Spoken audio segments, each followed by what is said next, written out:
I want to tell you about an essential vitamin you've probably never heard of.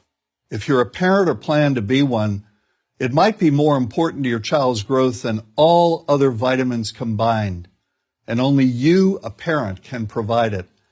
I call it vitamin N, the word no.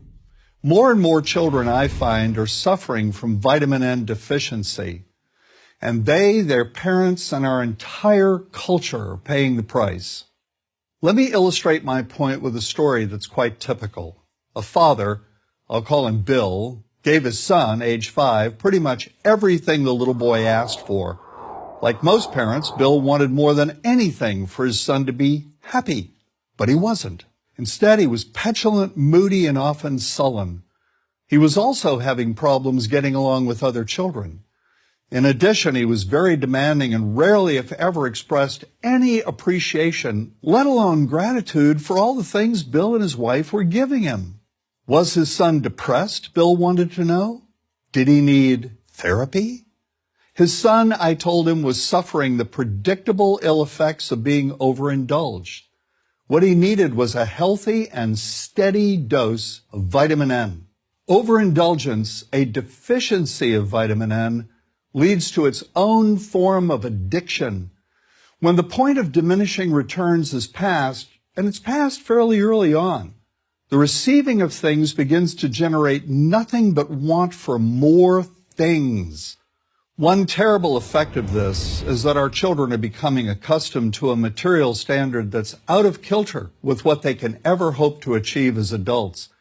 Consider also that many, if not most, children attain this level of affluence not by working, sacrificing, or doing their best, but by whining, demanding, and manipulating. So in the process of inflating their material expectations, we also teach children that something can be had for next to nothing.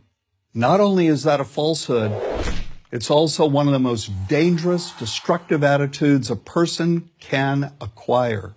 This may go a long way toward explaining why the mental health of children in the 1950s, when kids got a lot less, was significantly better than the mental health of today's kids. Since the 50s, and especially in the last few decades, as indulgence has become the parenting norm, the rates of child and teen depression have skyrocketed. Children who grow up believing in the something-for-nothing fairy tale are likely to become emotionally stunted, self-centered adults. Then, when they themselves become parents, they're likely to overdose their children with material things. The piles of toys, plushies, and gadgets one finds scattered around most households. In that way, overindulgence, a deficiency of vitamin N, becomes an inherited disease. An addiction passed from one generation to the next. This also explains why children who get too much of what they want rarely take proper care of anything they have. Why should they? After all, experience tells them that more is always on the way. Children deserve better. They deserve to have parents attend to their needs for protection, affection, and direction. Beyond that, they deserve to hear their parents say no far more often than yes when it comes to their whimsical desires.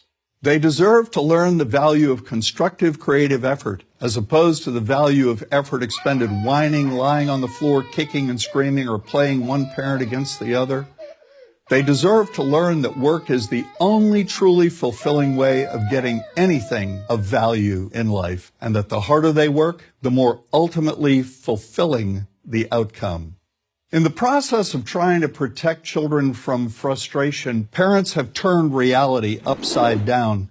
A child raised in this topsy-turvy fashion may not have the skills needed to stand on his or her own 2 feet when the time comes to do so. Here's a simple rule. Turn your children's world right side up by giving them all of what they truly need, but no more than 25% of what they simply want.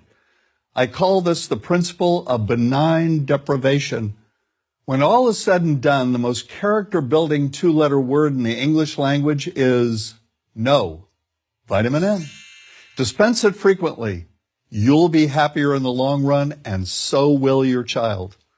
I'm John Rosemond, author and family psychologist for Prager University.